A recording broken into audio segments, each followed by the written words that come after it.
Shalom nagaa waaqayyoo kan abbaa kan ilmaa kan hafuura qulqulluu isiniif haa ta'u.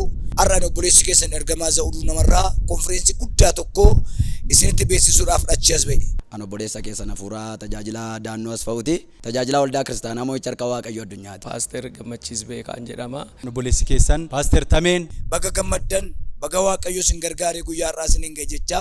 Oduu gammachiisaa qabadhee fuula keessanitti dhiyaadhe innis Hagayyaa 14 waaree booddee Gayyaa 15 Rajaaf 17 jechuun nahaase gaafa 14 15 16 17 yoo Waaqayyoo jedhee konfiraansii hafuuraa guddaa waldaan keenya waldaan kiristaanaa Moo'icha Harka Waaqayyoo addunyaa TV dhugaa wajjiniin ta'uudhaan Isiniif qopheeffamee jira. iddoon sagantaan kun itti qopheeffame gamoo shaaqaa yookaan shaaqaa moolii darbee arfaffaa galma irratti argamu keessatti jechuudha.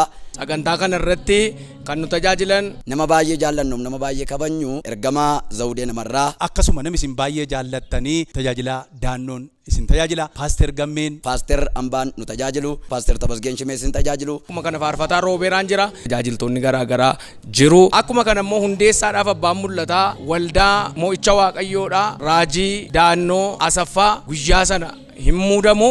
Namoonni naannoo Shawaa Meedaaf naannoo isheetti argamtan Gujee, Dirree, Buraayyuu dabalatee Anfoo, Kellaa Filidooroo, Askoo qabatee, Oolata qabatee walitti maatii sagantaa guddaa kana hirmaadhaa isiniin jenna.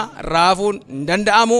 Guyyaa sana walii wajjin Waaqayyoo waaqessinaa. sagantaa kana irratti akka argamtaniif jaalala Waaqayyoon affeeramtaniittu Shalom. irraa nafina guyyaan sun guyyaa keessanii gammada gooftaan isin haa eebbisu. Wal argaan keenya gamoo shaaqaa darbii arfaffaa irratti wal agarra. Kana jechuun hagayya 14 sa'aatii booda hagayya 15 guyyaa guutuu 16 guyyaa guutuu 17 guyyaa guutuu jechuudha. Gooftaan isin haa eebbisu. Ulfaadhaa.